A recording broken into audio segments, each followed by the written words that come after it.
তার যে ওনাকে যে মন্ত্রী পরিষদ অন্তর্ভুক্ত করেছেন, এই জন্য আমরা ভোলাবাসী আমরা গর্বিত, অনেক আনন্দিত। বহুদিনের স্বপ্ন আজকে বাস্তবায়িত হলো।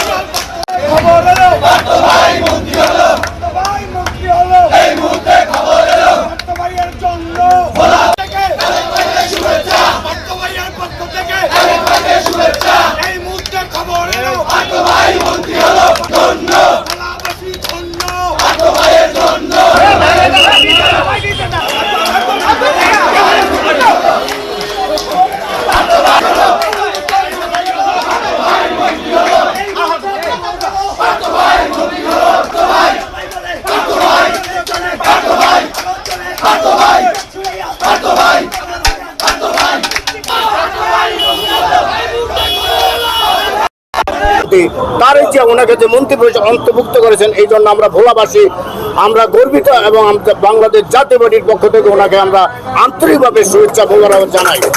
অনেক আনন্দিত। শুধু বাংলাদেশ জাতীয় পার্টি নয়, সমগ্র ভোলার মানুষ বহুদিনের স্বপ্ন আজকে বাস্তবায়িত হলো।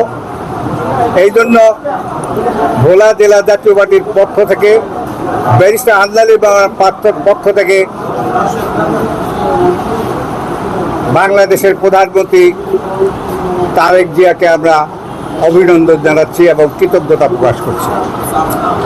আমরা যে সমস্ত বহুল সমস্যায় জর্জরিত ছিলাম, আমরা আজকে স্বপ্ন দেখতে পারি যে ভোলার যে বড় বড় সমস্যা আছে, যেগুলো আমরা নির্বাচনের সময় মানুষকে কথা দিয়েছিলাম যে পার্থ সাহেব এমপি হলে পার্থ সাহেব মন্ত্রী হবে এবং মন্ত্রী হলে ভোলার অনেক কাজ করতে পারবে।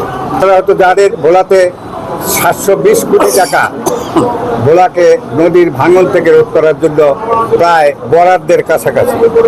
এই নিয়ে আমি আরেকটা কথা বলি, ভোলার যারা সাংবাদিকতা করেন, সমস্ত সাংবাদিক ভাইদের জন্য এটা একটা সুখবর। উনি তথ্যমন্ত্রী হয়েছেন, আমি মনে করি আমাদের চেয়ে বেশি ভোলার সাংবাদিকরা পেয়েছে।